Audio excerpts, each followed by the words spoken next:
खरं म्हणजे शक्तिपीठ मुंबई गोवा महामार्ग जो आहे हा अतिशय म्हणजे पश्चिम महाराष्ट्र मराठवाड्यातले काही जिल्हे या संपूर्ण भागाचा कायापालट करणारा असा शक्तिपीठ हा महामार्ग जो ॲक्सेस कंट्रोल रोड हा होतो आहे। यापूर्वी देखील आपण पाहिलं की काही ठिकाणी बागायती जमिनी असतात तिथं विरोध होतो, काही ठिकाणी लँड होल्डिंग कमी असते तिथेही विरोध होतो। परंतु यामध्ये जिथं विरोध आहे कोल्हापूर भागामध्ये आज कॅबिनेटमध्ये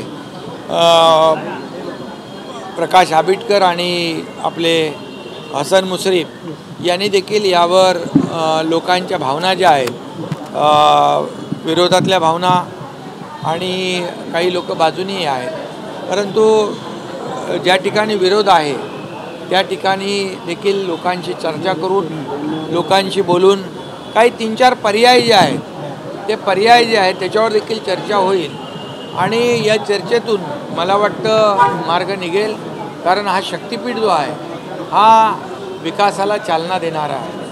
जसा हिंदुहृदय सम्राट बाळासाहेब ठाकरे नागपूर मुंबई समृद्धी महामार्ग झाला आणि सुरुवातीला देखील त्याला विरोध झाला, परंतु शासनाने तिथल्या शेतकऱ्यांच्या जमिनींचा आणि बागायती जमिनी असतील जिरायती जमिनी असतील या सर्वाचा सारेसार विचार करून त्यांना मोबदला दिला आणि त्यामुळे काही शेतकऱ्यांनी त्यांची जागा कमी होती दिलेल्या पैशामध्ये आणखी जागा जादा घेतली आणि इतरही व्यवसायामध्ये पैसे टाकले। तर मला वाटतं या बाबतीमध्ये 3-4 पर्याय तपासून त्यामध्ये लोकांशी बोलून लोकांचा कन्सेंट घेऊन यामध्ये हा शक्तिपीठ जो आहे हा शक्तिपीठ महामार्ग पुढे जाईल। कुणावरही जोर जबरदस्ती केली जाणार नाही आणि त्याचबरोबर काही इतरही पर्याय आहेत स्थानिक लोकप्रतिनिधींच्या बरोबर स्थानिक शेतकऱ्यांच्या बरोबर याबाबत चर्चा करून आपण शासन निर्णय घेईल अशा प्रकारचं कॅबिनेटमध्ये देखील चर्चा झाली। खास करून कोल्हापूर जिल्ह्यासाठी विधानसभा निवडणुकीच्या अगोदर अधिसूचना रद्द केली गेली होती, आता परत काय केली जाणार आहे? कोल्हापूरमध्ये जो विरोध आहे त्या भागातल्या शेतकऱ्यांशी त्या भागातल्या भूमिपुत्रांशी आणि लोकप्रतिनिधींबरोबर चर्चा करून जे काही 2-3 पर्याय आहेत ते देखील त्यांच्यासमोर ठेवून आपण निर्णय घेऊ। त्यासोबत निधी वाटपासंदर्भात काही बैठक आपली मंत्र्यांसोबत बैठक होती, अजित पवार यांना देखील आपण बोलवलं गेलं होतं, त्या संदर्भात काय नेमकी बैठक झाली आहे? नाही आपल्या शिवसेनेच्या मंत्र्यांची रेग्युलर बैठक झालेली आहे, त्यामध्ये आढावा समोर आता निवडणुका आहेत या संदर्भात देखील चर्चा झाली। स्थानिक स्वराज्य संस्थांच्या त्या जिल्ह्यातल्या पालकमंत्र्यांच्या बरोबर त्या भागातल्या निवडणुकांच्या बाबतीमध्ये नियोजनाच्या बाबतीमध्ये बैठक झालेली आहे। महाराष्ट्र की हार को राहुल गांधी पचा क्यों नहीं पा रहे हैं?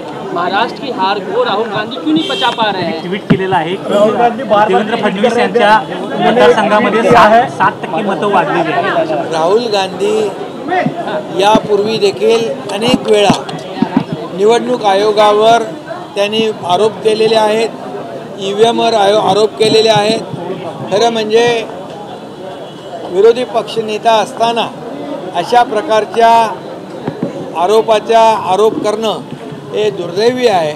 खरं म्हणजे ते जेव्हा कर्नाटकमध्ये तेलंगणामध्ये जिंकले किंवा त्यावेळेस त्यांनी निवडणूक आयोग किंवा EVMवर आरोप केले नाहीत, ज्यावेळेस लोकसभेमध्ये त्यांना महाराष्ट्रामध्ये जादा जागा मिळाल्या त्यावेळेस त्यांनी EVMवर आरोप केले नाहीत, निवडणूक आयोगावर आरोप केले नाहीत। जेव्हा त्यांच्या बाजूचा निकाल असतो, जेव्हा त्यांच्या बाजूने निर्णय असतो त्यावेळेस निवडणूक आयोग पण चांगला असतो, EVM पण चांगली असते।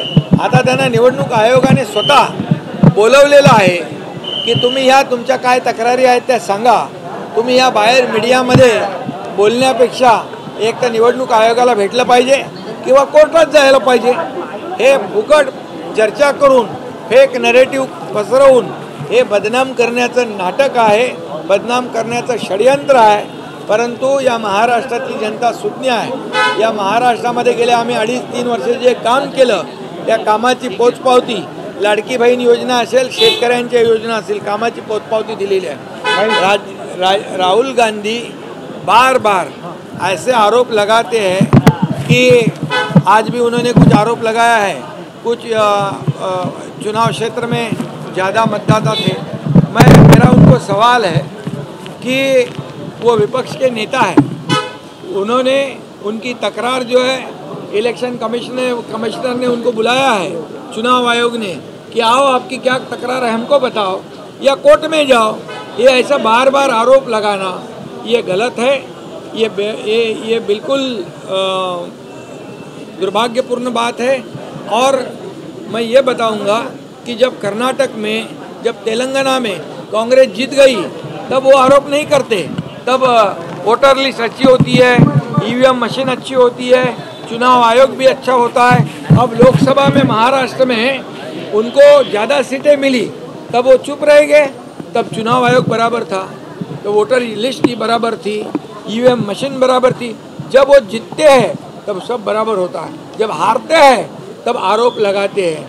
तो ये जो है ये गलत है. उन्होंने चुनाव आयोग के पास जाना चाहिए, उन्होंने कोर्ट में जाना चाहिए, न कि ऐसी फेक नैरेटिव पैदा करके लोगों में भ्रम फैलाना चाहिए. महाराष्ट्र की जनता बहुत ही समझदार है.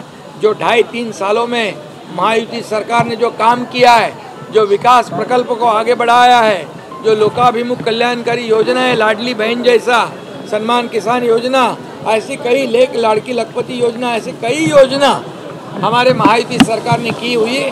और इसीलिए ये महाराष्ट्र के जनता ने लैंडस्लाइड मैंडेट दिया है. इसलिए ये लैंडस्लाइड मैंडेट उनको हजम नहीं हो रहा है, उनको बर्दाश्त नहीं हो रहा है. और इसीलिए वो झूठे आरोप लगा रहे हैं, झूठ मूठ बोल रहे हैं, बार बार बोल रहे हैं ताकि लोगों को सच लगे. लेकिन ये महाराष्ट्र की जनता पूरी तरह समझदार है और उनके आरोपों को कोई गंभीरता से कोई नहीं लेगा.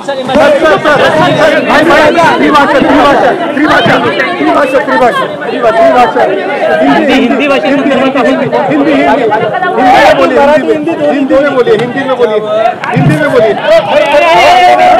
शालेय शिक्षणामध्ये तिसरी भाषा शिकवण्यावरून जो राजकीय वाद निर्माण झाला आहे त्यामध्ये आपली काय प्रतिक्रिया आहे? मुख्यमंत्र्यांच्या बरोबर मुख्यमंत्र्यांच्या उपस्थितीमध्ये बैठक झाली. त्याला मी देखील उपस्थित होतो.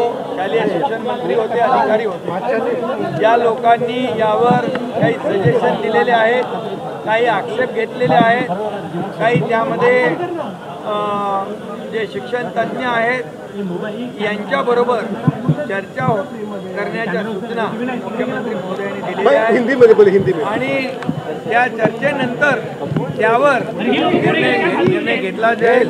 कल मुख्यमंत्री जी के उपस्थिति में एक बैठक हुई, उसमें मैं भी था, शिक्षण मंत्री भी थे और हमारे अधिकारी थे.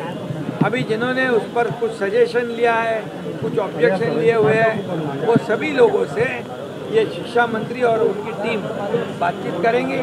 उनके क्या सुझाव है और क्या शासन क्या करना चाहती है, और जो सुझाव उसमें से आएंगे उसके बाद पूरी तरह चर्चा कर मुख्यमंत्री जी और हम लोग बैठकर उस पर निर्णय लेंगे. मराठी राज ठाकरे जी, हमारी शिक्षण मंत्री और बाकी कई लोग जो हैं वो भी बात कर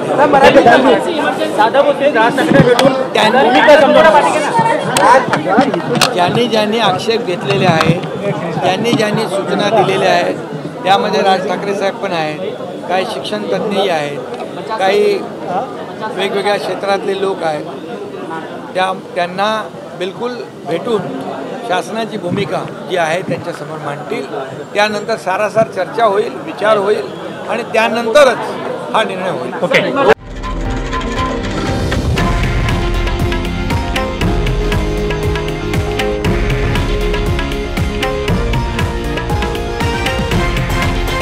हे आहे देशातील नंबर 1 न्यूज नेटवर्क आणि आपण पाहत आहात TV9 मराठी, एकमेव.